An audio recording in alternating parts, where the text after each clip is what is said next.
Hai, Assalamualaikum. Pada video kali ni aku nak ceritakan dekat korang satu cerita yang tak adalah seram mana.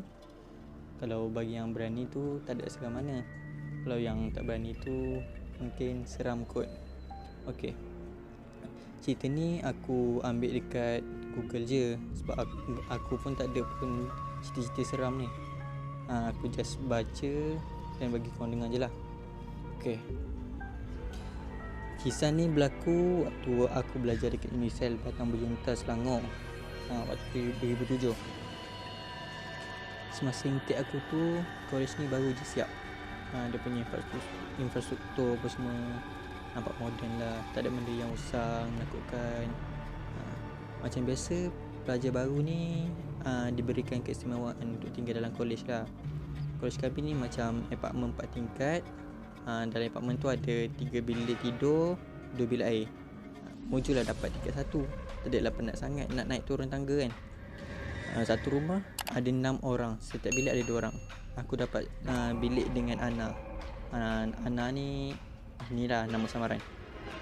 Ana ni sepupu aku sendiri. Waktu SEM 1, masa tu bulan puasa, bilik aku dengan Ana ni sebelah dia dapur. Bilik lagi 2 tu bertentangan dengan bilik kita orang. So kalau macam kita orang buka pintu, terus nampaklah 2 pintu bilik dia orang. Macam jenis aku dengan si Ana ni, kita orang ni memang jenis tidur tutup pintu sebab tak nak bagi nyamuk masuk kan. Yang lagi 4 orang yang lagi 2 bilik tu, dia punya dia tidur, dia tak tutup pintu. Mungkin sebab dia orang ni takut gelap ke apa ke kan. Sebelum kita orang tidur, aku punya housemate Ira, yang duduk depan bilik kita orang tu kan, dia akan pasang TV. So dipasang macam surah-surah mengaji ke apa ke, sampailah kita orang terbangun sahur nanti. So aku pun dengar surah-surah tu semua, aku pun lama-lama terlelap lah tidur.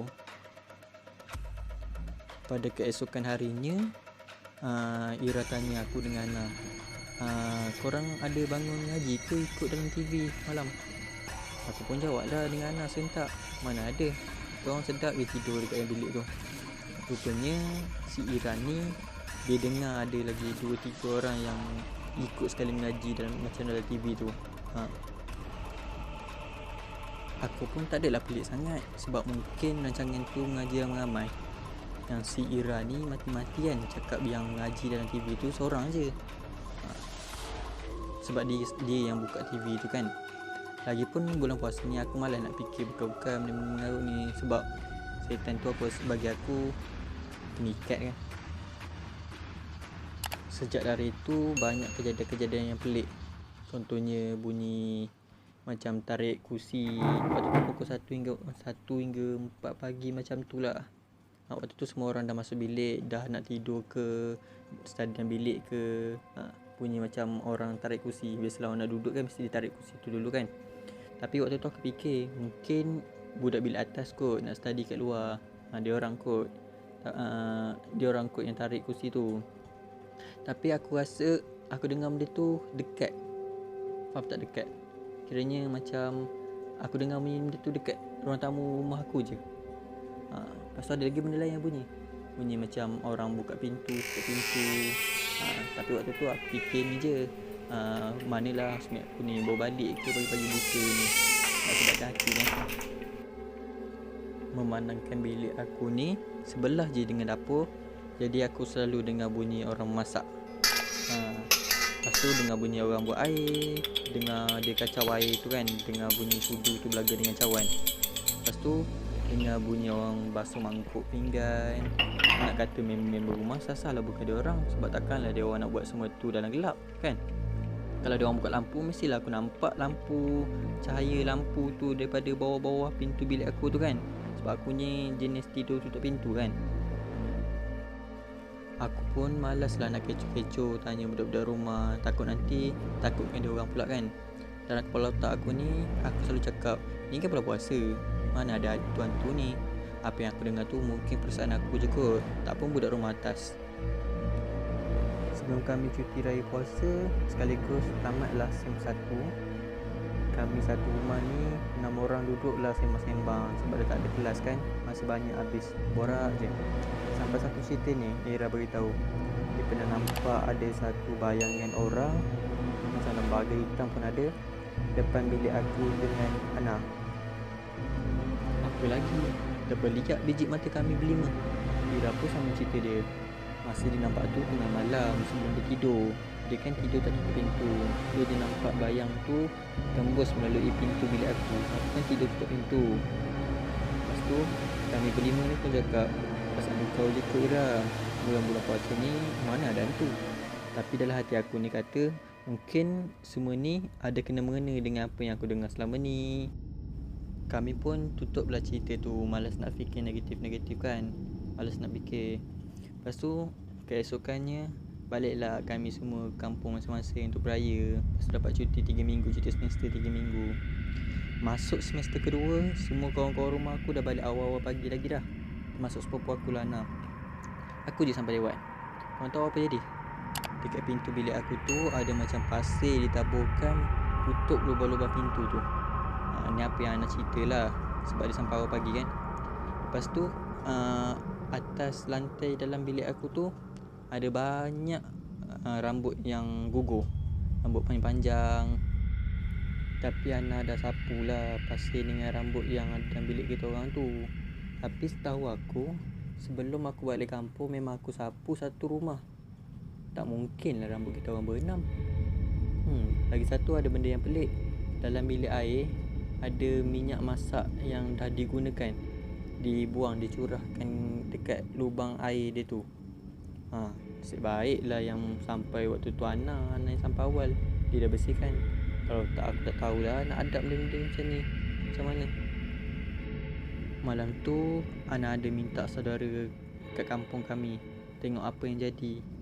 Tapi jawapan yang dibagi tak memuaskan hati aku. Mungkin orang yang tengok tu tak nak takut-takutkan kami kan, sebab kita orang ni budak-budak mentah lagi. Aku pun apa lagi, terus call mak aku. Aku beritahu apa yang jadi, sekali minta jiran aku Cik Zainal tengok kan. Cik Zainal ni dia memang pandai berubat benda-benda macam benda-benda alam gaib ni. Mak aku pun bagilah nama penuh aku, berbintikan nama mak aku tu lah untuk dia tengokkan apa yang berlaku dekat kolej aku ni. Memandangkan Cik Zainal ni dah cerita sedetail-detailnya dekat mak aku pun cerita dekat aku tanpa ada sikit pun tapis-tapis ataupun macam nak berselindung apa-apa. Sebab mak aku tahu aku ni jenis kuat semangat. Rupanya bilik aku tu tempat tinggal orang bunian. Orang bunian kau. Rumah orang bunian ni tersegam indah dekat bawah meja aku. Betul-betul bawah meja study aku. Meja study aku tu bersambung dengan katil bujang aku ni. Apa yang diceritakan dalam rumah tu ada pasangan suami isteri dan 2 orang anak. Dia orang ni Islam. Isteri dia ni orang yang pakai pudah. Kiranya keluarga yang kuat agama lah. Dekat bawah meja tu jugalah tempat anak-anak dia main. Mujur lah aku tak pernah terpijak dia orang ni. Kalau tak apalah nasib aku kan. Dekat dapur hostel kami ni pula merupakan kedai makan kepunyaan orang bunian ni. So misteri selama ni tentang bunyi orang masak lah, buat air lah, basuh pinggan, semua tu terjawab. Mereka ni yang buat bunyi tu. Logik jugalah sebab kedai makan kan, masak itu, masak ini, ambil order, bancuh air apa semua. Minyak yang Ana nampak dalam bilik air tu pun bekas mereka masak.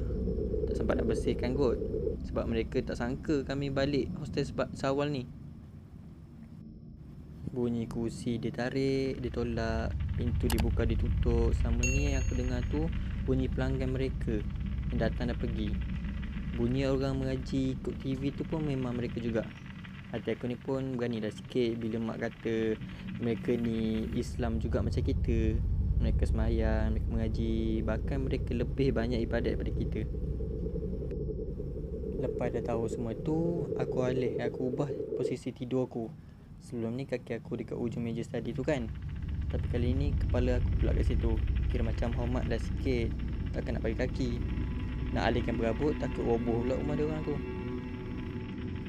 Lagi satu, pasal rambut dengan pasir dalam bilik aku tu sebenarnya kemenyan, abu kemenyan.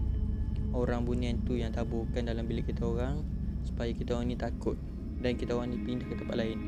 Tapi Cik Zainal ni kata jangan risau sebab diorang ni takkan ganggu korang dah. Korang tu maksudnya kita orang berenam ni lah. Tapi tak tahulah apa perjanjian Cik Zainal tu dengan orang Bunian tu. Tapi sebenarnya orang Bunian ni dia nak kacau kita orang habis-habisan sampai kita orang pindah ke tempat lain. Tapi Alhamdulillah lah, kita orang ni cepat bertindak. Yang bayangan Ira nampak tu kami pun tak tahu. Mak pun tak ada cerita. Mungkin tu keluarga Bunian tu juga kot. Cik Zainal ada kata kalau nak dia tolong alihkan keluarga Bunian ni semua ke tempat lain boleh. Dia minta aku uruskan dengan pihak hostel dengan IPTS sebab nak alihkan keseluruhan mereka ni lah. Disebabkan aku ni sibuk belajar apa semua sampai aku terlupa nak uruskan benda tu. Ceritanya dulu diorang ni tinggal dekat hutan tu Tapi hutan tu dah dibangunkan hostel. So diorang ni tak ada tempat tinggal. So keluarga-keluarga Bunian ni tinggallah dekat hostel kita orang ni. Aku habiskan semester 2 aku ni macam biasa. Setakat bunyi-bunyi tu memang ada. Tapi kalau dah tidur mati mana nak dengar kan. Semester 3 seterusnya tu aku dah pindah keluar. So aku dah tak tahulah apa cerita dengan hostel tu. Maka sampai sini je lah ceritanya. By the way, aku cerita ni aku baca tau. Bukan aku yang pergi tidur dengan Ana, Ira apa semua tu. Tak, aku baca dekat Google. Nanti kan fikir lain pula.